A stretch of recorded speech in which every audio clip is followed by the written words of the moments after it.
Estamos preparados para este mundo de cambios, siempre avanzando y anticipando lo que viene. Con una innovadora oferta educativa que te prepara para enfrentar a los nuevos retos que surgen día a día. Y dar soluciones que trascienden y cambian el panorama. Que te da herramientas tecnológicas para empoderar a los más vulnerables. Con profesores que llevarán su experiencia dentro y fuera del salón de clases. Todo para que juntos dejemos un lugar mejor. Mientras unos esperan una nueva realidad, nosotros ya la estamos construyendo. ¿Te unes?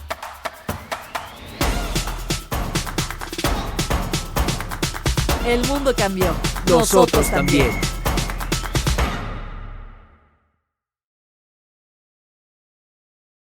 A todas las personas que nos acompañan a la presentación del informe Propuesta de Colaboración México-Estados Unidos en Cambio Climático hacia una agenda compartida. Para presentar este informe tendremos la participación de distinguidos panelistas, de los cuales leeré una semblanza de ellos a continuación. Iniciaré con el señor Rafael Fernández de Castro, que es profesor en el Arnold Feldman Family Counselor en Delaware en Estados Unidos, en el Centro de Estudios México-Estados Unidos. Adicionalmente, es director del Centro de Estudios México-Estados Unidos UXMEX de la Escuela de Política Global y Estrategia de la Universidad de California en San Diego, ex asesor de política exterior del presidente Felipe Calderón, es experto en relaciones bilaterales entre México y Estados Unidos. Adicionalmente, es fundador y exdirector del Departamento de Estudios Internacionales del Instituto Tecnológico Autónomo de México en la Ciudad de México. Ha publicado numerosos artículos académicos y escrito varios libros, incluidos Relaciones Contemporáneas entre Estados Unidos y América Latina, Cooperación o Conflicto en el siglo XXI, y Estados Unidos y México entre Sociedad y Conflicto, con Jorge Domínguez. Adicionalmente, también se desempeñó como director del proyecto de Informe de Desarrollo Humano para América Latina 2013-2014 del Programa de Naciones Unidas para el Desarrollo. También tenemos la participación de Samantha Gross, quien es directora de la Iniciativa de Seguridad Energética y Clima de The Brookings Institution. Ella trabaja en la intersección de los temas de energía, medio ambiente y política, incluida la política climática y la cooperación internacional, así como la geopolítica energética y la transición global hacia una economía descarbonizada. Ha sido becaria visitante en el Centro de Estudios e Investigación del Petróleo Rey Abdullah, donde es autora de diferentes trabajos sobre cooperación en energía limpia y política climática posterior a París. Fue directora de la Oficina de Clima Internacional y Energía Limpia del Departamento de Energía de los Estados Unidos de América, donde dirigió las actividades de Estados Unidos en el marco de la Ministerial de Energía Limpia. Samantha Gross también fue directora de investigación integrada en el EHS CERA. También contamos con la participación de John McNeese, quien es investigador y Senior Fellow del Centro de Estudios México-Estados Unidos de la Universidad de California en San Diego, donde estudia las relaciones entre Estados Unidos y México, particularmente desde una perspectiva legal. Sus intereses de investigación incluyen asuntos energéticos en Estados Unidos y México, así como cambio climático, con un enfoque en el cómo se puede colaborar y enfrentar Estados Unidos y México. El señor McNeese también es abogado, tiene más de 35 años de experiencia como abogado comercial internacional, fue Senior Counselor en el Bufete de Abogados Internacional de Pillsbury Winthrop Shaw Pittman. En Pillsbury su práctica se concentró en negocios internacionales y transacciones financieras, principalmente en México y también en energías renovables. El trabajo del señor McNeese en México se remonta a las negociaciones del Telecan, para el cual se desempeñó como asesor en estudios del derecho mexicano al representante de comercio de Estados Unidos y su equipo negociador. También jugó un papel en traer lo que ahora es Sempra Energy a México. Contamos de forma virtual con la participación de Tania Miranda, quien es directora de Política y Participación de las Partes Interesadas del Programa de Medio Ambiente y Cambio Climático del Instituto de las Américas, que es una iniciativa que busca catalizar el liderazgo climático entre el sector privado y los gobiernos nacionales en América Latina para promover el crecimiento sostenible, abordar el cambio climático y minimizar los impactos ambientales en la región. Ha trabajado en diversas agencias gubernamentales mexicanas a nivel federal, incluyendo la Secretaría de Relaciones Exteriores, ProMéxico y la Embajada de México en Washington, D.C. Adicionalmente, trabajó como analista económica y de inversiones en el Consulado de México en Nueva York, enfocándose en la promoción del acuerdo comercial entre Estados Unidos, México y Canadá, así como proyectos relacionados con energía, infraestructura y turismo. Y también tiene experiencia trabajando como enlace de energía para el gobierno de Kuwait en México.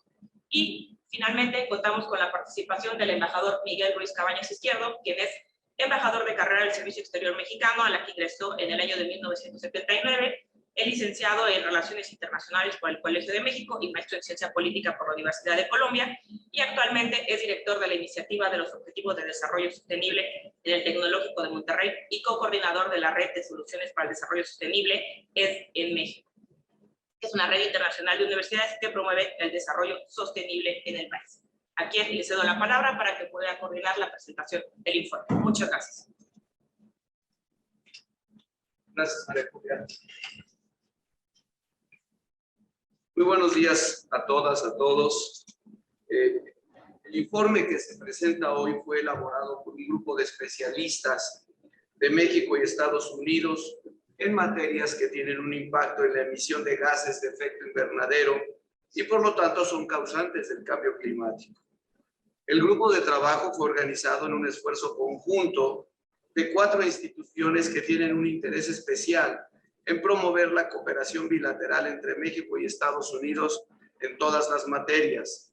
El Centro de Estudios México-Estados Unidos de la Universidad de California en San Diego, el Instituto de las Américas, la Brookings Institution y la Iniciativa sobre los Objetivos de Desarrollo Sostenible de la Escuela de Ciencias Sociales y Gobiernos del TEC de Monterrey. El grupo celebró 9 reuniones mensuales de trabajo a partir del mes de marzo de 2021. En cada reunión se presentó un documento de trabajo elaborado por 1 o 2 expertos que sirvió para facilitar la discusión entre los participantes y extraer algunas conclusiones y recomendaciones. Vale la pena comentar que en todas sus reuniones el grupo contó con la presencia de representantes de los 2 gobiernos de diversas dependencias, incluyendo el Departamento de Estado y la Oficina del Enviado Especial para Cambio Climático de Estados Unidos, John Kerry, y de la Secretaría de Relaciones Exteriores y la Semarnat de México. El grupo siempre recibió sus informaciones y observaciones. El grupo trabajó todo el tiempo con la convicción compartida de que hay muchos temas relacionados con el cambio climático en el que los 2 países pueden estrechar su cooperación para mutuo beneficio, con respeto irrestricto a las políticas de cada país en materia energética, transporte y agropecuaria. El grupo también consideró que si ambos países profundizan su cooperación bilateral, no solo se verán beneficiados individualmente, sino que estarán en una mejor posición para alcanzar sus propias metas contenidas en sus contribuciones nacionales determinadas, National Determined Contributions, cumpliendo con sus obligaciones conforme al Acuerdo de París y contribuyendo de esa manera a reducir la amenaza del cambio climático global.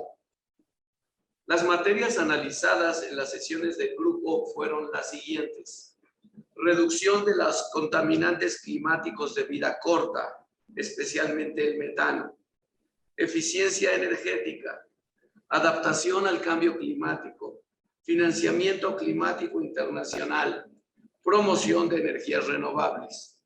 Para cada uno de estos temas, el grupo ofreció recomendaciones concretas sobre cómo fortalecer la cooperación bilateral en cada una de esas materias. Son recomendaciones prácticas que pueden servir a los 2 gobiernos y a otras partes interesadas, como el sector privado, las organizaciones de la sociedad civil y las universidades, como base para acordar iniciativas específicas de cooperación o lanzar proyectos binacionales de inversión, investigación y capacitación. Las 4 instituciones participantes en este informe queremos contribuir a un mejor entendimiento entre México y Estados Unidos en todos los temas de la amplia agenda bilateral. Este informe es una primera contribución en este esfuerzo. Antes de terminar, permítanme extenderme mayor reconocimiento a varias de las personas que pusieron orden y pusieron su esfuerzo en organizar y presentar este informe que presentamos el día de hoy aquí en el TEC de Monterrey. Queremos agradecerle a Tania Miranda, a Megan Medina, a María Julia Martínez y a Karina Ruiz, todo el esfuerzo invertido en poner en blanco y negro estas recomendaciones y este informe. Una especial mención para John McNeese, que fue uno también de los leading authors del informe. John, gracias por estar aquí. Y desde luego a Samantha Gross de la Brookings Institution por haber hecho el viaje, estar en México. También fue una fuerza inspiradora en todas nuestras reuniones. Muchas gracias a ambos por haber hecho el viaje y estar aquí en México. Sin más, vamos a pasar a darle la palabra a los participantes en este panel. Y me gustaría, Rafael, que no ha podido estar con nosotros aquí presente esta mañana por un tema personal. Pero Rafael, si quieres tú, por favor, te paso la palabra para que comentes sobre este informe conjunto. Muchas gracias. Gracias, Miguel. Te agradezco mucho y les pido una disculpa a ti y a María Julia por no estar ahí. Estoy en México, pero me tuve que venir a Veracruz por un motivo personal. Ayer viajé a la Ciudad de México y bueno, ni hablar. Si me permites, Miguel y María Julia, yo quiero simplemente señalar tres cosas. La primero es que este es trabajo de equipo y es, como se diría en inglés, en su mejor expresión. Fuimos 4 instituciones y gracias TEC de Monterrey, la institución mexicana, gracias Miguel, gracias María Julia. Ustedes fueron claves en conjuntar el equipo mexicano, en seleccionar los temas. Y la verdad es que nos reuníamos 1 y 2 veces a la semana, a veces hasta 3, porque no fue fácil, pero la verdad es que trabajo en equipo y gracias Brookings, Samantha, gracias al Instituto de las Américas. No está aquí Richard Kay, pero afortunadamente está con nosotros Tania Miranda. Muchas gracias, Tania. Y desde luego de nuestro equipo yo le quiero agradecer especialmente a John McNeese por su trabajo, por haber... ahora sí que desde el principio, él estuvo en el trabajo desde la A hasta la Z, como se dice. Gracias, John, por tu entusiasmo, por tu profesionalismo, y qué bueno que estás ahí en la Ciudad de México. Y gracias, Sam, por siempre ser tan buena acompañante en este tipo y tan buena socio. Eso es lo primero. También quería agradecerle a Sempra, que es la sponsor, que es la empresa que confió en nosotros y hizo posible, digamos, algunos pequeños costos asociados con esto, pero lo tengo. Segundo, ya lo señalaba Miguel, pero creo que es muy importante que todo el mundo lo tenga en cuenta. No se trataba de criticar a los gobiernos, se trataba justamente de, aceptando las propuestas nacionales, el famoso National Determined Contributions, tomar eso como un marco de partida y ver adentro de esos parámetros cómo México y Estados Unidos podían cooperar. Y evidentemente la selección de los temas tuvo que ver con eso, justamente dónde veíamos que se podía cooperar. Pues, y lo que nos dimos cuenta es que efectivamente hay muchas áreas de cooperación y también yo les diría que nos dimos cuenta que existe un vacío en estos temas, que estamos llenando un vacío de conversación entre expertos. Y este es un tema de la mayor importancia en la relación México-Estados Unidos y evidentemente en las relaciones internacionales. Así es que pues llenamos un vacío. Y finalmente, insistir en que somos, estoy convencido, 4 instituciones que creemos en el diálogo, que creemos en el análisis y que estamos muy contentos por los resultados. Ahí está el informe, un informe muy bien logrado, un informe que ya lo tienen las autoridades mexicanas, un informe que la verdad, Miguel, efectivamente siempre participaron funcionarios de ambos gobiernos, pero que fue importante ver cómo cada vez se fueron interesando más y cómo sí creo que tuvimos una incidencia en este pues, fortalecimiento del diálogo. Y la oficina, por ejemplo, de John Kerry, ahí sí, gracias a Samantha, nos ha acompañado, nos acompañó en las últimas 3 reuniones. Así es que felicidades, gracias TEC de Monterrey y bueno, termino diciendo que esto no se acaba, vamos a seguir, estamos uniendo esfuerzos con el World Resources Institute y eso es gracias al liderazgo de Miguel. Gracias Miguel por confiar en nosotros y por seguir adelante, porque me parece muy importante que en este tema los mexicanos y los estadounidenses mantengamos un diálogo constante, un diálogo bien informado y que contribuyamos justamente a la discusión bien informada entre ambos países. No siempre vamos a estar de acuerdo, pero lo que sí es importante es que nuestra discusión sea ordenada y que tenga los parámetros que tenemos los académicos.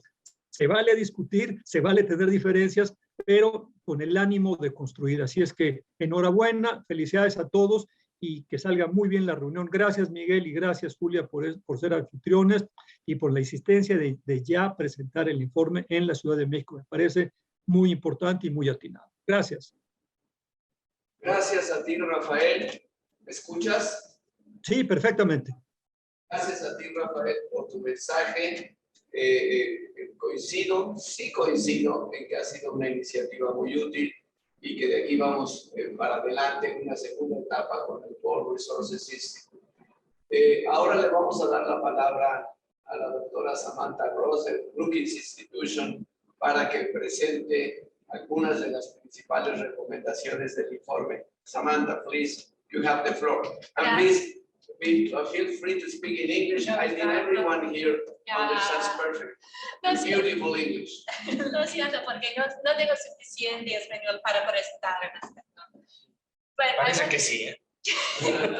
but in English I can. I want to add to everyone else's notes and say thank you to the entire team, with the core team and everyone who helped us with each of the individual technical meetings. This was a very smart, well-informed, and also a lot of people who care deeply about these issues. And so I'm very pleased to be a part of this group.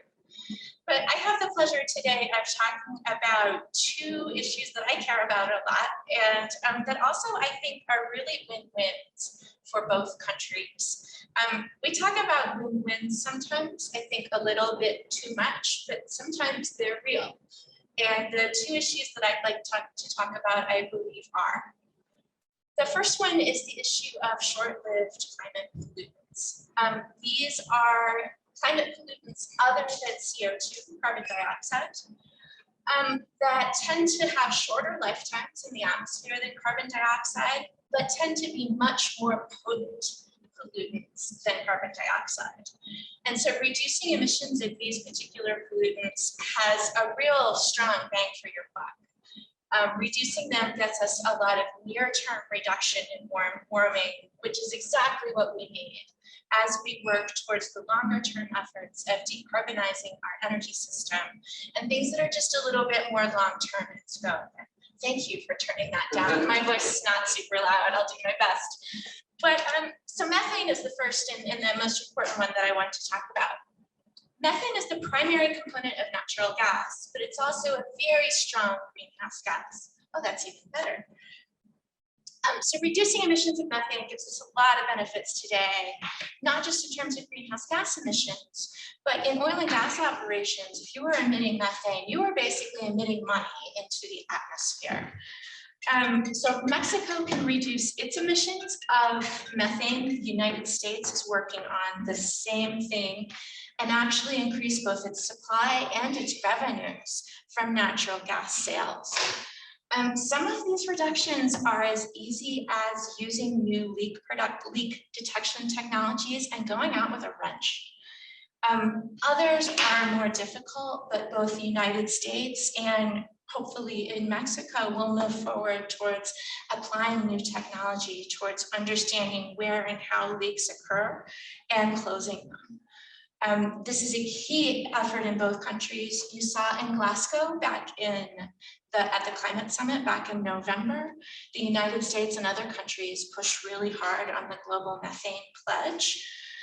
So there's actually money there available for countries, including Mexico, to work with others to improve leak detection, methane management, and to capture more methane, not just for climate reasons, but also for sale. And so this is a really good thing to do. It's a soapbox that I stand on and talk about a lot because I feel really strongly that it's a bit of a no-brainer. There are other short-lived, high-impact climate pollutants as well. Black carbon, or just soot, as it's usually called, is important in the Mexican NDC, their pledge to the Paris Agreement and the Glasgow meeting. It's also terrible for human health, for lungs and breathing. And so reducing that is also good for people and for the climate. There's also HFCs, which are refrigerants that both the United States, Mexico, and the rest of the world through the Kigali Agreement is working on reducing for climate reasons. So all of these are areas where there's funding, there's technical cooperation, and these are things that we can do that have an outsized near-term impact.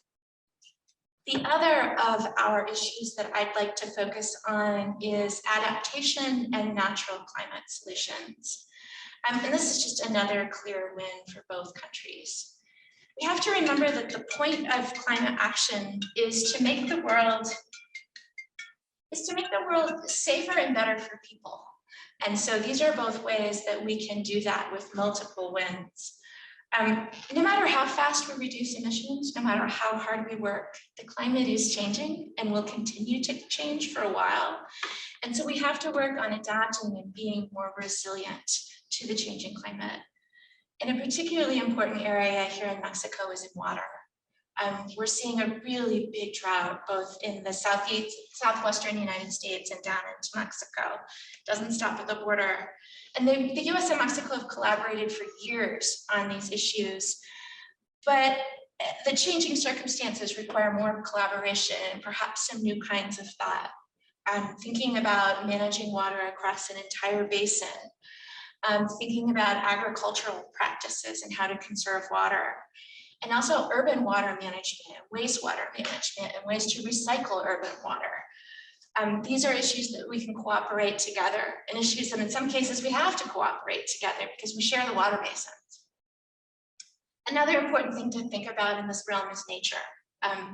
Mexico has incredibly biodiversity, especially in its coastal regions, but all over the country. And in many cases, preserving this biodiversity has climate benefits. Mangroves are a particular area to think of. They can absorb a ton of carbon, but they also provide habitat and also flood reduction for the areas where they are. These are issues that are good for the climate, good for the environment, good for people. So these are things that we can and should work together on. Through international agencies, there are areas that can fund this work for both Mexico and for joint work between Mexico and the United States. And so we have to remember that this isn't just about preserving nature, but it's about making the world better for people. And but a lot of these adaptation and natural processes really check all those boxes. And so there are things we should absolutely be doing. So with that, I think, John, are you next? I'm going to pass it off to John for some of our other. Thank you very much, Samantha. Thank you for highlighting those issues and very practical ways that Mexico and the US can cooperate. Financing is available, technical expertise is available. Yes. What we have is just to really promote this kind of bilateral cooperation. Thank you very much. You're very welcome, Miguel. Please, John, now you have the floor. Gracias. Me da mucho gusto estar aquí con ustedes. Es un placer. Quiero agradecer otra vez Miguel y su equipo y TEC de Monterrey y todo este grupo. Estoy muy contento de estar un parte de este grupo. I'm going to present my comments in English. I'm going to talk on two topics. One is energy efficiency and one is renewable energy. Both of these topics are very important in terms of improving reducing emissions of greenhouse gas, and improving resilience to climate change. On energy efficiency, what are we talking about? We're talking about improved efficiency in transportation, building and appliances, and industry to reduce energy consumption, thereby reducing greenhouse gas emissions. This is very important for both the US and Mexico, and both countries have established strong programs. How important is this? Well, a group in the United States called the American Council for Energy Efficiency Economy, the key trade group on energy efficiency, says that the projected 2050 greenhouse gases could be reduced by 1/2 by achievable energy efficiency goals. So this is terribly important. I want to talk about how this could work, some areas of cooperation. Both the US and Mexico already have energy efficiency programs. Both are in kind of the middle ranks below the leaders, but still carrying out a pretty strong program, but there's a lot of room for improvement. How could they cooperate? Collaboration at all levels of government to strengthen monitoring, data validation, and enforcement by regulators. Just knowing how efficient or inefficient various elements of these sectors I talked about, transportation, buildings and appliances, and also energy consumption, there's room for improvement in all of those.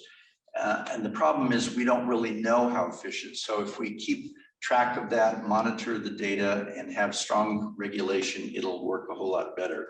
We can collaborate on technical support, technology transfer, increased financial support. Let me talk about specific areas. We could do a lot more with harmonization of standards and increased coordination between the two sides. National labs in the US are already working with Mexico, and that could be expanded. Fuel economy is terribly important, but I want to highlight something in particular: electrification of transport. Two sides of this: if we can move towards public transport that's more electrified, much more efficient than running with internal combustion engines.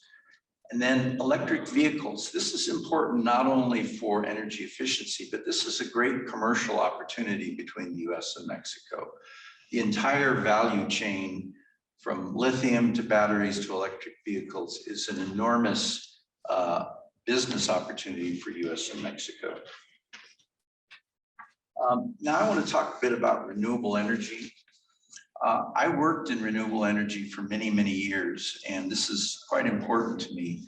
I want to say that for Mexico, this is an enormous opportunity. Renewable energy is not only good for the environment, but it is much cheaper than conventional energy. Electricity generated with solar and wind is considerably cheaper than electricity generated with even natural gas. There's issues of intermittency and variability, but those can be managed. And even with the cost of managing that, it's much cheaper. Mexico has enormous solar and wind resources. So this is a business opportunity. This is something Mexico should be doing for the economics, for the environment, and for the business opportunity. Mexico actually has a very strong renewable energy program in its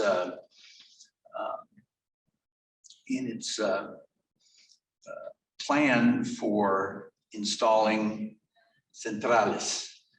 And it's interesting, Mexico has, in its short term, has more than 50% of new generation in renewable energy. We hear about conflicts with the private sector, and I'm going to let others deal with those issues, but we want to find common ground where we can work together. The US and Mexico could work together with CFE and the Mexican government for government-owned enterprises to increase renewable energy. We could do that with project planning. We could do that with coming up with new ideas for financing, where CFE continues to be the owner of the equipment, which seems to be a key factor for CFE, that it, in a government-centered strategy. And I want to talk about distributed generation also. The AMLO administration is very focused on distributed generation, solar panels for the poor of this country that are not connected to the grid. But interestingly, 37% of the Mexican people are energy poor, and that could be augmented with distributed generation. So there's enormous opportunities for the two sides. They should be working together. They could benefit. They could work together on planning, grid planning, reliability studies, financing, bringing together financing sources from many different areas. with distributed generation for the poor. Private philanthropy is very interested in this. Green bonds are a possibility, creating financing packages with the multilaterals and the Green Climate Fund and so on. So this is an area the two sides should work together for the benefit of both sides. Thank you. Thank you very much, John. Thank you for enlightening us with those specific recommendations and suggestions contained in the report. I think it is important that everyone interested in the U.S.-Mexico bilateral relationship has an opportunity to read our report. It's a very brief report, only 8 pages. So I think you can take advantage of a brief report with very concrete recommendations as those mentioned by John. Thank you, John. Now I pass the floor to Tania Miranda. I don't know whether you're going to speak in Spanish and in English, Tania, but you have the floor. Gracias, embajador.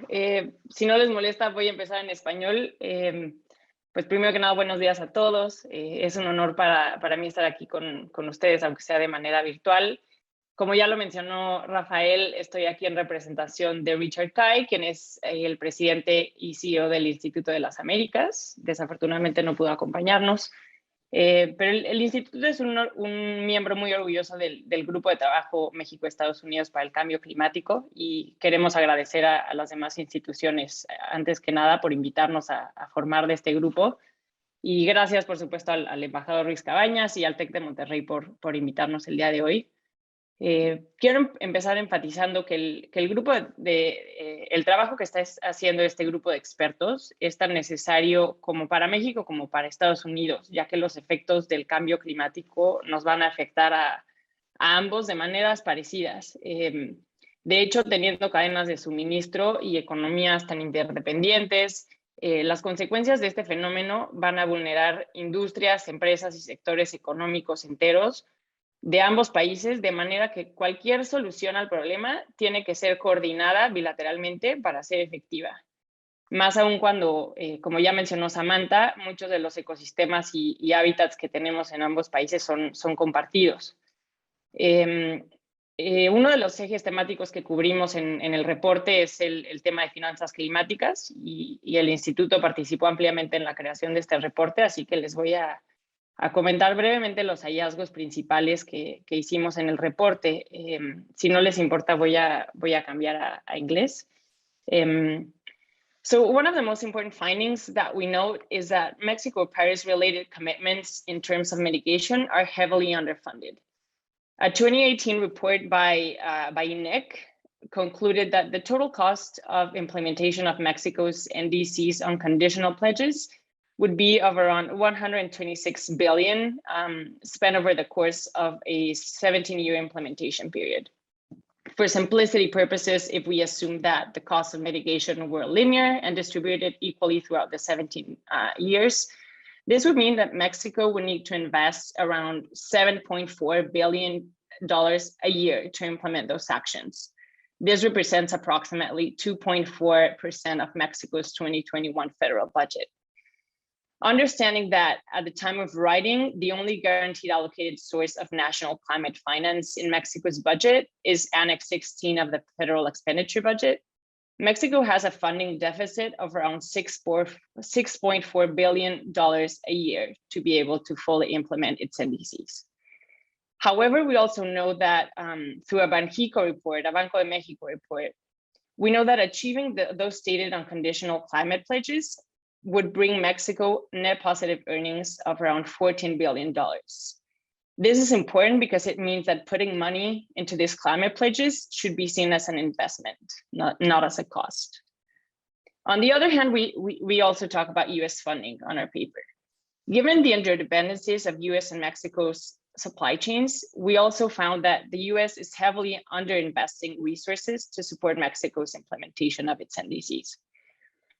Of course, there are many interdependencies between our economies, such as the manufacturing and the auto sectors. We have shared water supplies at the border, but we also share food security issues.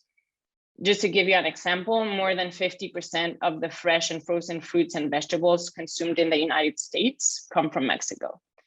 Yet the State Department and USAID budget for fiscal year 2022 bilateral climate aid for Mexico only included $13 million. This talks about the size of the challenges that we have ahead in terms of climate finance, but with big challenges come big opportunities, some of which are already mentioned by John, but I'm gonna talk a little bit of what we found on the paper.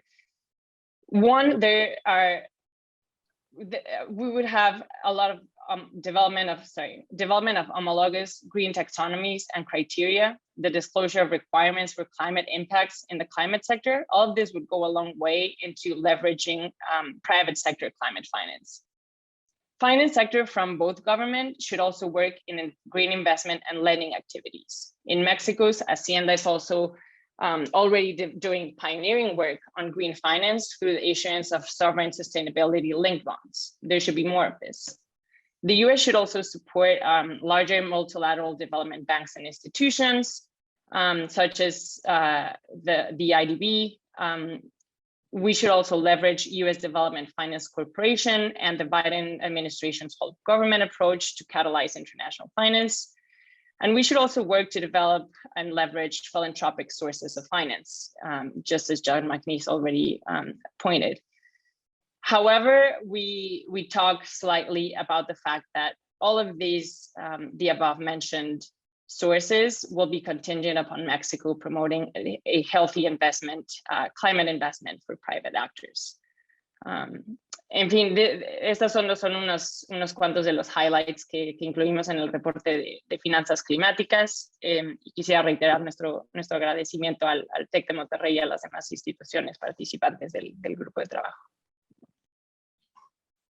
Muchas gracias, Tania. Muchas gracias por darnos estas, recordarnos las recomendaciones concretas de, por un lado, todas el inmenso cantidad de recursos que necesita México para implementar sus contribuciones nacionalmente determinadas y cuáles son algunas de las avenidas que se podrían recorrer para tratar de cerrar esa brecha o ese enorme gap financiero. México necesita recursos y los necesita para lograr las metas que el propio gobierno de México se ha impuesto.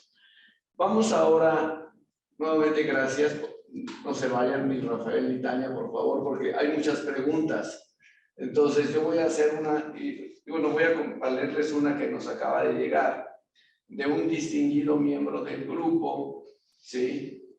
Que Rodolfo Lassi, que estaba trabajando en la OCDE, bueno, trabaja para la OCDE, pero antes estaba en Bruselas y ahora está en Nueva York. Voy a leer el comentario que hace Rodolfo Lassi. Felicitaciones por esta iniciativa y el informe que hoy se presenta. Después de conocer el reciente reporte de mitigación del panel intergubernamental sobre cambio climático, son muy importantes para lograr la neutralidad de carbono antes del 2050 en América del Norte. Me gustaría preguntar acerca de los siguientes pasos en la difusión de estas recomendaciones entre los sectores emisores, en especial industriales y del transporte, que tienen posibilidades de concretar acuerdos de transferencia tecnológica entre empresas mexicanas y norteamericanas. ¿Cómo lograr que se genere mayor ingreso y mejores empleos para el país, invirtiendo en tecnologías de baja emisión de gases de efecto invernadero y resilientes, sin que esto se convierta en deuda externa por la compra de equipos o pago por servicios? Bueno, como pueden ver ustedes, es una pregunta muy compleja. Antes de yo dar mis comentarios, me gustaría, Samantha, ¿tú quieres comentar algo, John, sobre esta pregunta? ¿Tú quieres comentar algo, Samantha? Un poco, sí. It is an interesting question because he asks about some of the more difficult areas to decarbonize, some that will be much harder. And I have talked about some of those, particularly parts of transport and industry in some of my work. And yes, I think there is a lot of scope for technology transfer to Mexico and to other countries, and it's absolutely going to happen. A couple of sectors that come to mind are heavy transportation, which is difficult to electrify just simply because of the weight and energy density of a battery. Electric transportation works best when you're going short distances and can refuel frequently, which isn't always true on, say, aviation is the classic example, but it's also somewhat true for long distance trucks. And then the other industries that come to mind are steel, and in Mexico in particular cement, which is cement is a high emitter in part because it emits CO2 as part of the industrial process, not just because you burnt something. It's a chemical emission. And so to get rid of that emission, you either have to change the industrial process, make Portland cement completely differently, or you have to capture and store the carbon. And that's something that's being studied in various places. I think most actively in Europe, you're seeing a real push towards this. But there's no question that that technology will need to transfer from the States, from Europe, from other countries that are working on it to Mexico and other parts of this region if we were to reach our goals. Because these are big emitting sectors and are important, but they're not the ones that we're going to deal with first, just because they're some of the most difficult. Thank you, Samantha. I agree with you. I mean, it's important that technology transfer takes place in the real world, and it doesn't cover only the two governments. It's really very much with the participation of private. No, in fact, I think it will be corporations. I think that technology transfer will focus more in the private industry than it does in the government. Rafael, ¿tú quieres comentar algo de la pregunta que nos hace Rodolfo Lassi? ¿Cómo vamos a llegarle a los sectores industrial, de transporte, con nuestras recomendaciones para que vean cómo pueden trabajar entre sectores y empresas? Yo creo que es una pregunta fascinante. En nuestro tiempo, diríamos, Miguel, la pregunta de los 64,000. Efectivamente necesitamos, por eso es tan importante la recomendación del financiamiento, porque evidentemente países como México requieren cierto financiamiento internacional para poder justamente alcanzar sus metas y transformar su economía. Yo te diría, pero mira, yo estoy optimista, Miguel. A nivel regional están pasando muchas cosas. La Universidad de California a nivel sistema, y con un profesor en la Universidad Davis, tiene una iniciativa muy importante de autos eléctricos que está cooperando con muchos académicos mexicanos. Por otro lado, vemos al estado de Baja California también organizando grupos de trabajo, porque sabe que California es el líder en los autos eléctricos y que por eso, digamos, Tijuana y toda la parte, digamos, de coproducción en el lado mexicano de la frontera puede beneficiarse de esto y tiene que prepararse para esto.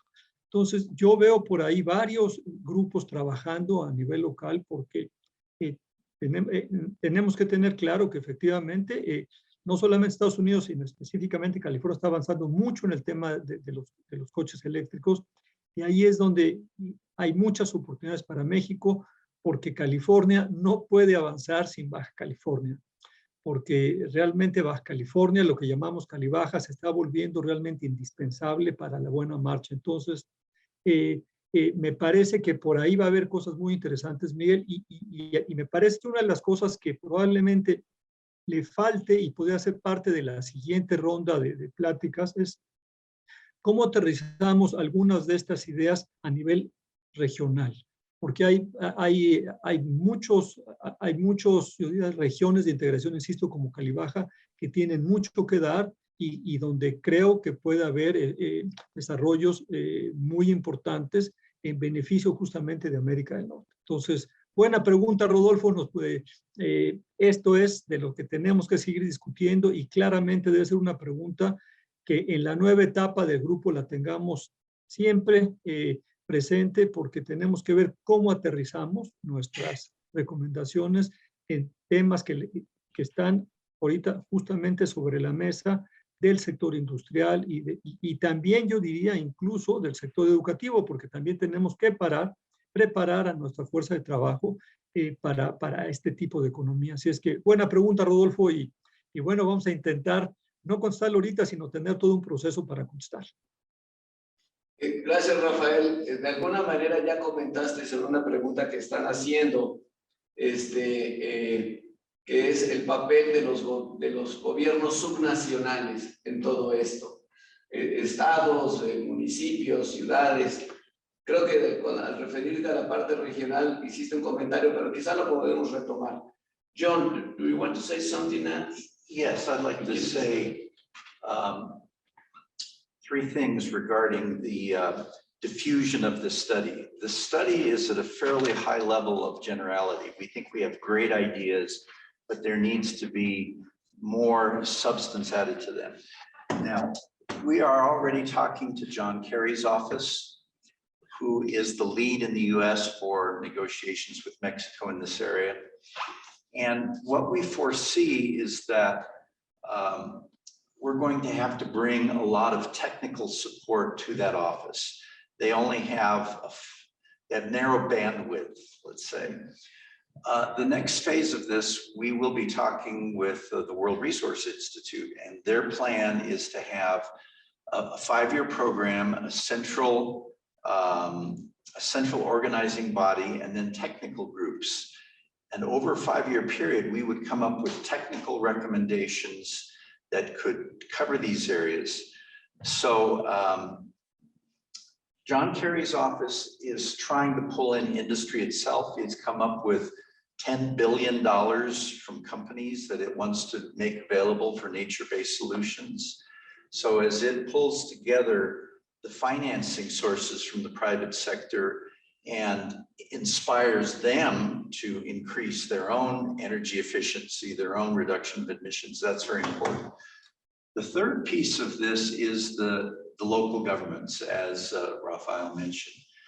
So I foresee a situation where in negotiations between the US and Mexico, maybe starting at the federal level between John Kerry's office and SRE, I foresee a situation where local and state governments will be brought together in forums where they can talk to each other. And with those forums, also bringing in technical expertise.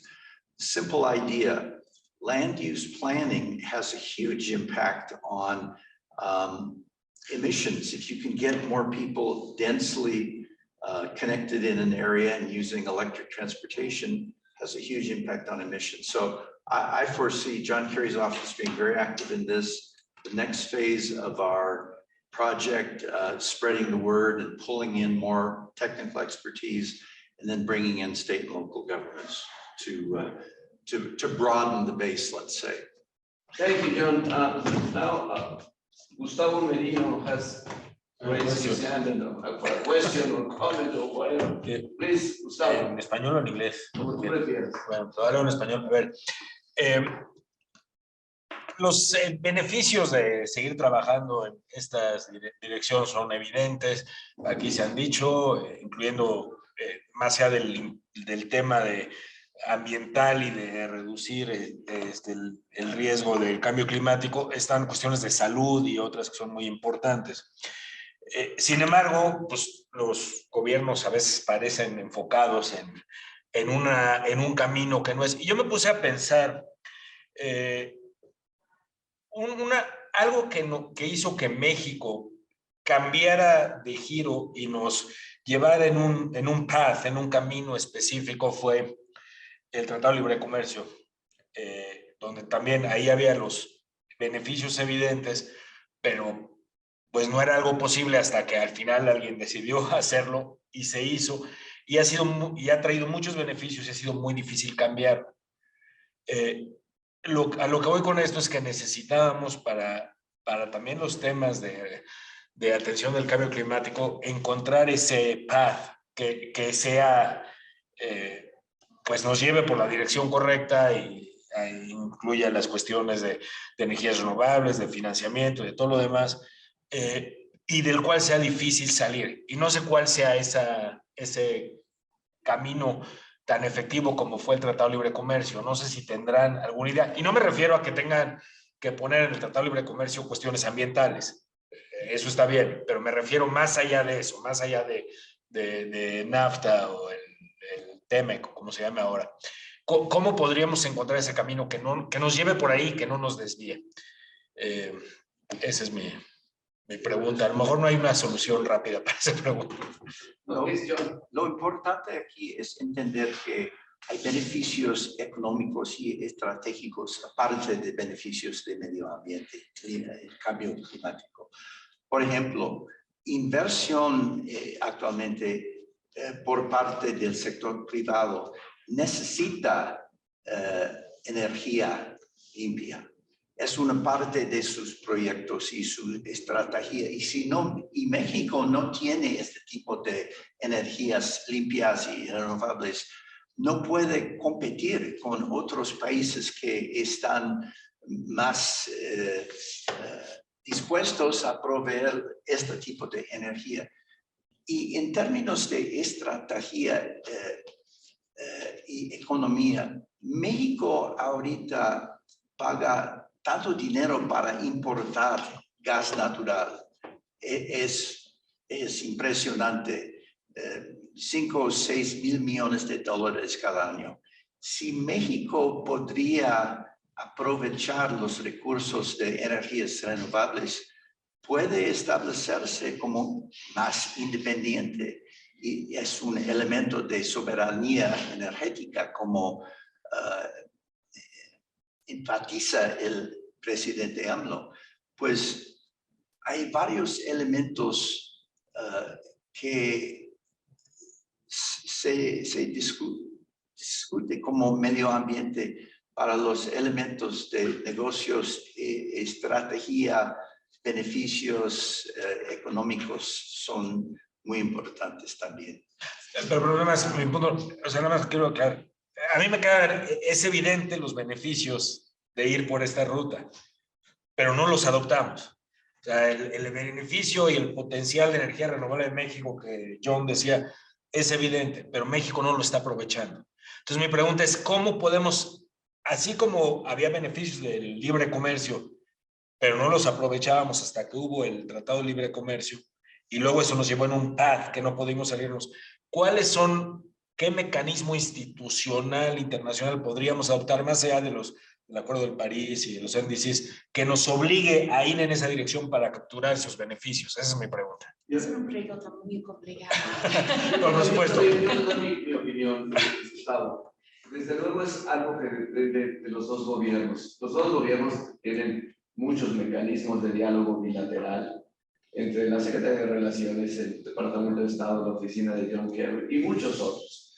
Entonces, depende de cuando el gobierno de México y el gobierno de Estados Unidos se pongan de acuerdo precisamente para hacer eso. Creo que nuestro informe es un informe basado en hechos, es un informe que respeta total y absolutamente la política energética de los dos países, sino más bien construye diciendo, bueno, esto es lo que quiere el gobierno de México, esto es lo que quiere el gobierno de Estados Unidos. Sobre eso hay que construir puentes y se pueden construir puentes. De alguna manera hemos actuado como reflexionando cosas que en algún momento yo creo se están ya planteando entre los dos gobiernos. ¿Cómo lo van a hacer? Francamente lo ignoro, Gustavo. Sé que en algún momento lo van a hacer, eso estoy seguro, porque los beneficios, como dice John, son tan grandes que lo van a hacer.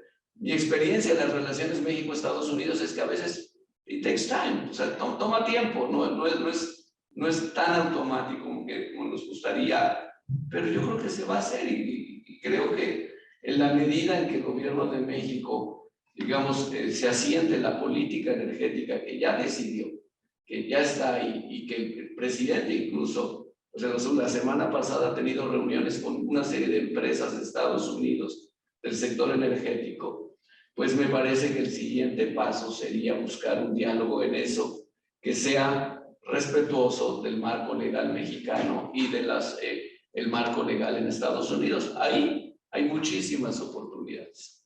¿Tú quieres decir algo, Avelina? I had a quick note. I'm sorry, please. I had a quick note, pero También Tania quiere decir algo, pero Pero tengo que hablar en inglés. One thing I would think about in terms of, we have to think about this as a system, not just a CFE system, but a PEMEX system, and how to move the entire system forward. And that it's a political issue, but it's also very much an engineering issue. So and that's kind of how I think. And so it helps to get on that path if you think about all of the parts of the system together and how to move them together. And it is challenging, but on the other hand, it is necessary in order to line up the technical and the political and the environmental goals. I'll stop there. Before I give the floor to Tania o Avelina, déjenme leer dos comentarios que hacen dos personas que acompañaron el trabajo del grupo y que lo conocen. Teresa Cavazos nos manda a decir, es muy importante que en todo México se retome la verificación vehicular, la de los coches. Bueno, coches y autobuses y transporte, ¿no? Esta es una acción fácil y muy importante de llevar a cabo. En la Ciudad de México ya se propuso eso. El transporte pesado contamina enormemente, así como el tráfico común. Gracias, doña Teresa, ya leímos su comentario. Tengo otro comentario de Jaime Rodríguez, que también trabajó en el grupo y que lo acompañó en sus discusiones. Uno de los canales que se pueden utilizar para la identificación de proyectos a financiarse son las cámaras de industria, CONCAMIN, Consejo Coordinador Empresarial, e identificar también los proyectos que se encuentran dentro del rol de los gobiernos subnacionales. Gracias, Jaime Rodríguez, por la sugerencia, la tomamos muy en cuenta. Voy a darle la palabra a Avelina Ruiz del World Resources Institute y después te paso a ti la palabra, Tania. We have time, Tania, don't worry. Gracias, embajador, y bueno, muchísimo gusto de colaborar en este y en los procesos que vienen de los diálogos binacionales con el WRI. Nosotros ahorita estamos en un proceso de planeación estratégica de cómo nos vemos en 5 o 10 años como instituto influenciando la política, especialmente en el lado de clima. Y una de las cosas es cómo ponemos de frente el tema de equidad. O sea, no solamente son los beneficios económicos, sino quién los captura y cómo se distribuyen. Entonces, un tema que me parece que es muy importante que empecemos a discutir, y por eso la importancia de en estos diálogos estén instituciones como la Agenda 2030 aquí de la Secretaría de Economía, es cómo también enfatizamos el tema de los cambios de comportamiento que el IPCC también nos dice que son muy importantes. Y en ese sentido, por ejemplo, acaba de salir un reporte diciendo que consumption-based emissions are higher than production-based emissions. So I think it's important to really focus on this demand side and what are our patterns of consumption and lost and waste and these kind of things which are more like in the territories in order to really grasp the whole system, as Samantha was mentioning. It's not just the production base, but it's also whose consumption and why, no? And it has to be with income distribution. So that's something that I wanted to mention. Gracias, Avelina. Muchísimas gracias. Tania, ¿quieres comentar?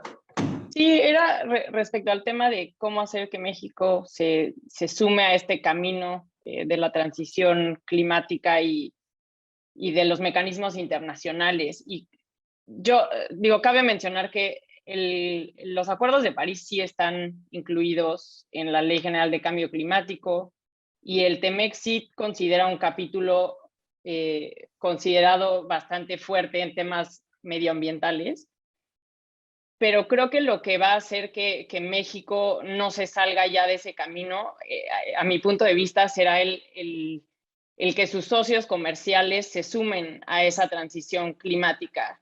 Y aquí estamos hablando principalmente de Estados Unidos y Canadá. Y conforme Estados Unidos se sume a esa transición, tanto energética como climática, creo que si México quiere realmente tomar ventaja del TEMEC y de esta plataforma manufacturera regional y del hecho de que es el vecino del mercado más grande del mundo, creo que eventualmente también se va a tener que sumar México a esos cambios. Ese sería como mi silver lining a largo plazo. Muchas gracias, Tania. Les comentaba yo que había una pregunta sobre gobiernos subnacionales y su papel. Con miras al proyecto de trabajar con el World Resources Institute, yo quisiera desde ahora dejar anotado este tema del papel de los gobiernos subnacionales y lo que se puede hacer. Hay ya muchísimas experiencias acumuladas a nivel mundial, en Estados Unidos, en México, pero sí habría que darle un lugar destacado en la agenda.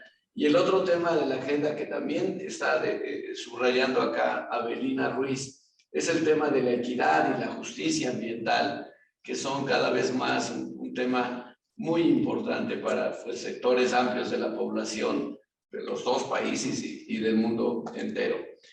Una pregunta adicional que nos hacen es: ¿cómo vemos las perspectivas? ¿Cómo ven ustedes las perspectivas para la COP27?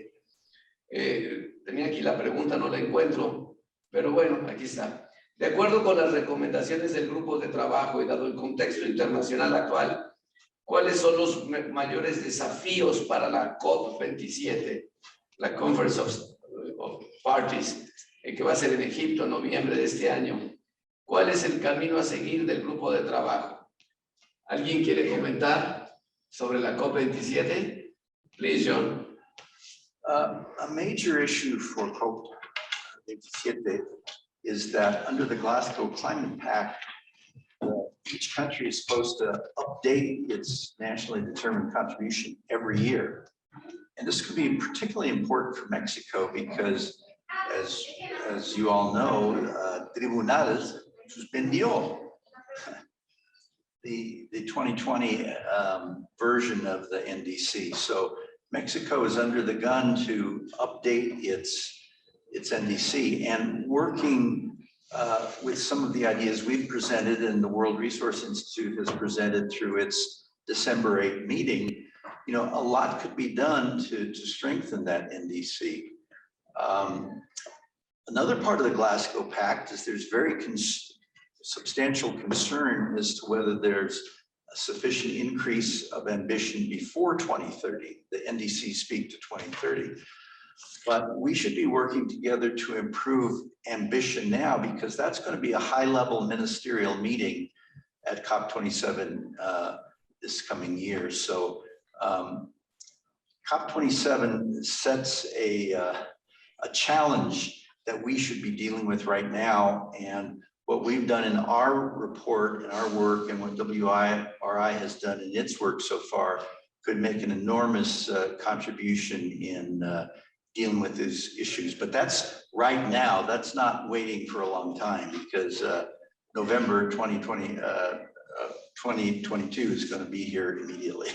Yes, and the Conference of the Parties meetings, they are extremely important, but they're basically very high-level talks, whereas what actually matters is the actions that lie underneath them, the preparations that the ministers do before they go to the COP, and then the actions that they take from the COP based on the agreements that they've made. And so the things that we are talking about right now form the basis for what will happen in Egypt in November. And so I think of that as more of the culmination or the frosting on the cake, and not the cake itself. The things we're talking about right now are the cake and the things that really matters. And what will happen in Egypt in November are the bringing together of it and the decorating of the cake. But what we're doing here is what actually matters. Thank you, Samantha. Maybe Rafael, ¿tú quieres decir algo?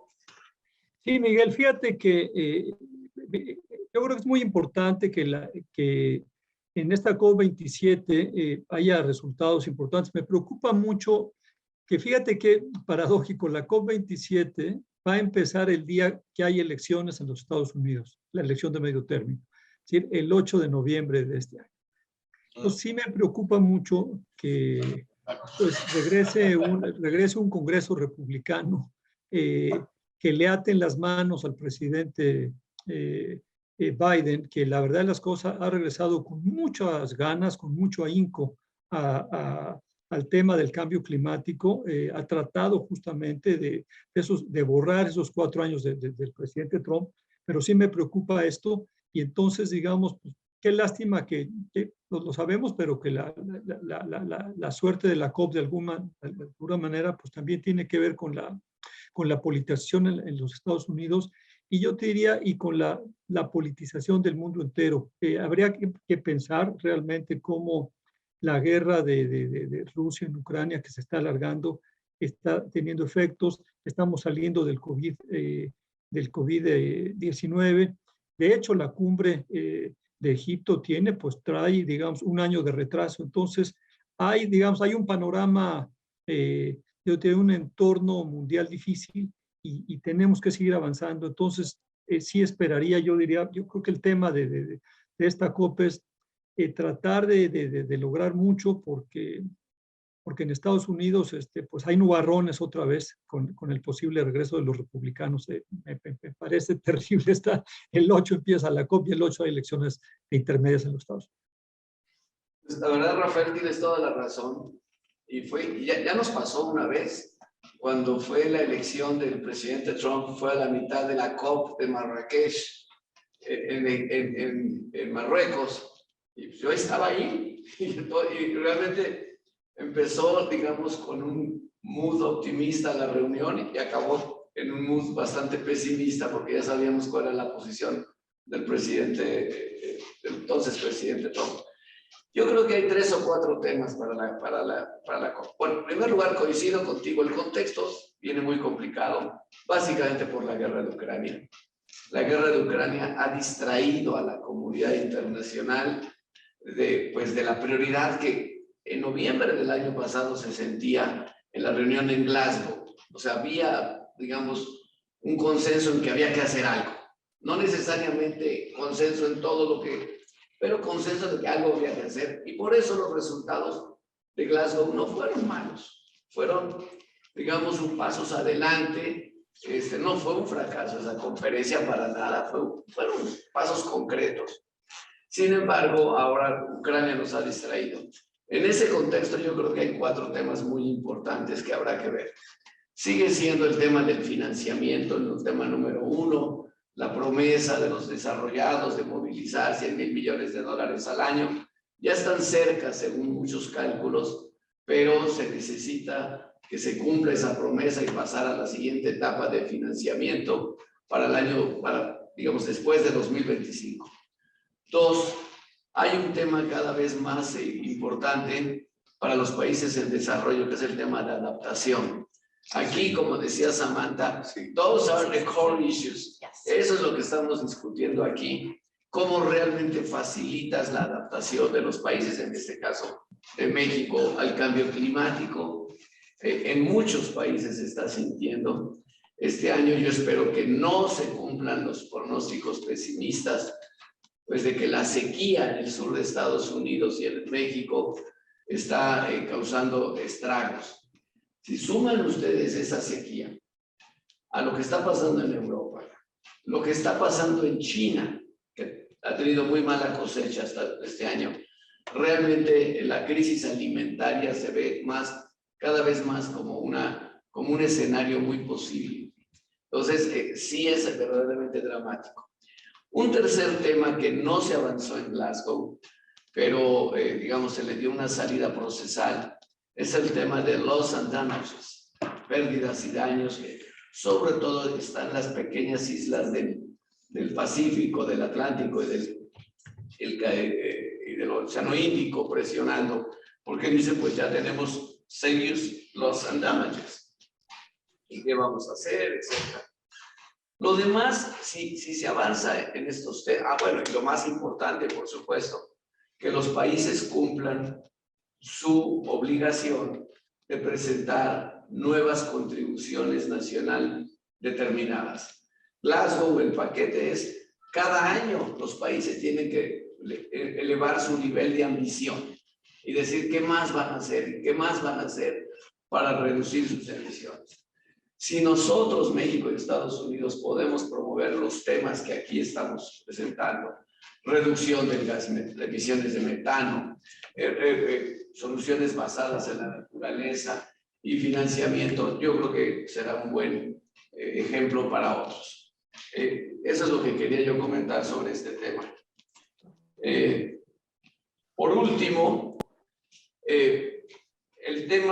estaba el tema del, que de alguna manera lo tocaste tú, Gustavo, y lo tocó también Jaime, cómo motivar más la participación del sector privado. Definitivamente, Jaime, por supuesto que tomamos tu sugerencia y vamos a presentar el informe en reuniones que vamos a solicitar a una serie de sectores, a las cámaras de industria, de comercio, a la Coparmex, con la que ya hemos tenido reuniones, y al Consejo Coordinador Empresarial. De hecho, pues como tú eres el que organiza ese grupo del Consejo Coordinador Empresarial, nos gustaría mucho reunirnos pronto con ustedes, Jaime, para examinar las recomendaciones. El documento que aquí se presenta hoy es un documento breve, muy breve y general, porque fue deliberadamente redactado de esa manera para que nos leyeran, porque si no, un documento largo nadie lo lee. Sí, pero el documento, pero eso no quiere decir que no tenemos muchas más recomendaciones y más observaciones que nos gustaría compartir con la industria, con los negocios, obviamente de los dos países, pero vamos a empezar de este lado, por lo menos, con el Consejo Coordinador Empresarial, que a su vez reúne a las 14 asociaciones empresariales o de empresas más grandes del país. El consejo es un consejo de consejos, ¿sí? Entonces creo que será bastante útil tener estos encuentros y estos acercamientos. No sé si Rafael ya se fue. Sí, se disculpó por chat, que se tuvo que ir. Pues sí, el tema que sabemos muy bien. Pues estamos ya en closing arguments. No sé si tú quieres decir, voy a empezar desde allá para acá.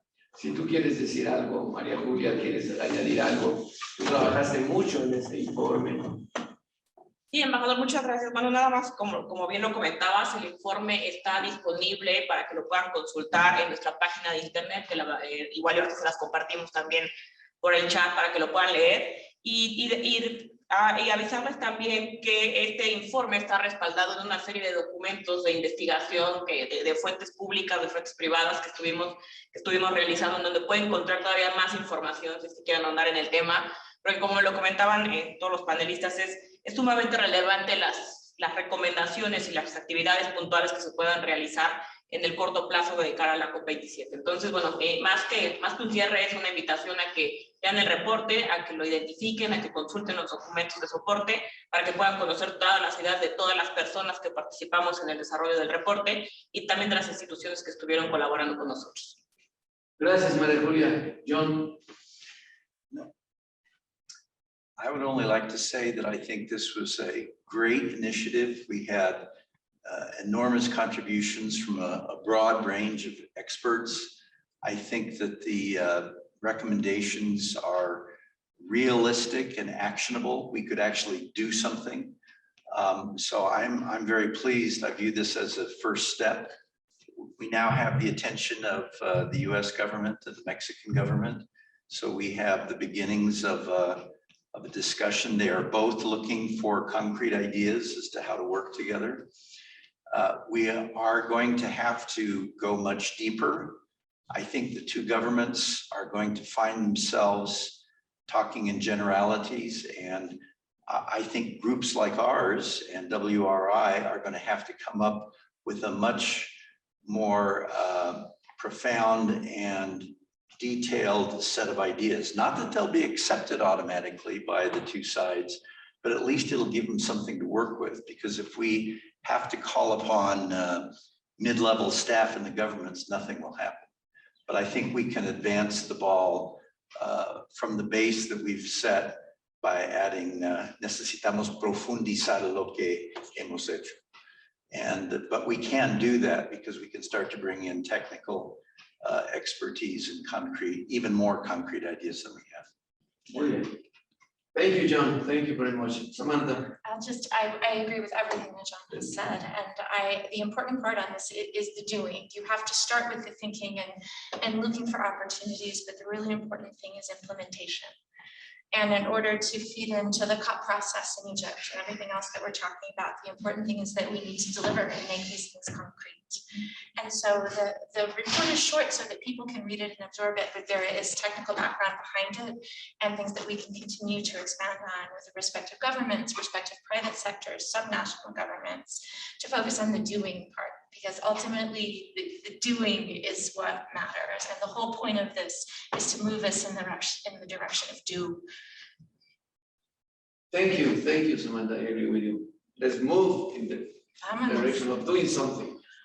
Tania.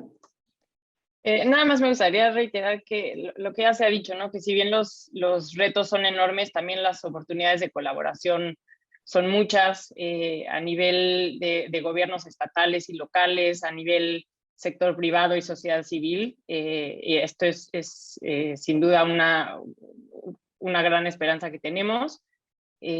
Reiterar que el Instituto de las Américas desea seguir participando en estos esfuerzos. Sabemos que es solo el comienzo y es el punto de partida de este reporte, así que agradecerle de nuevo a todos los socios y estamos a entera disposición de continuar la colaboración. Muchas gracias. Gracias, Tania. Pues muchas gracias a nuestros panelistas, muchas gracias a todas y a todos que nos están escuchando, que se unieron vía Zoom. Ha llegado el momento final de esta sesión, no queremos tomarles más de su tiempo, de su pesada agenda. Creo que vale la pena que le echen una mirada al informe y vean que está construido en forma, creo yo sinceramente, muy constructiva, muy positiva, pero al mismo tiempo para mover a los dos países, no solo a los gobiernos, no solo a los gobiernos subnacionales, sino al sector privado, a las organizaciones de la sociedad civil, a las universidades.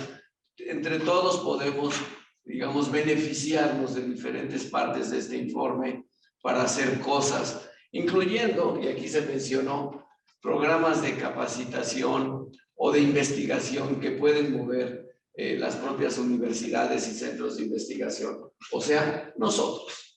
Entonces, muchas gracias a todas y a todos por su atención. Llegamos hacia el final de esta transmisión. Gracias. Gracias. Muy bien. Pues ya terminamos. We have finished.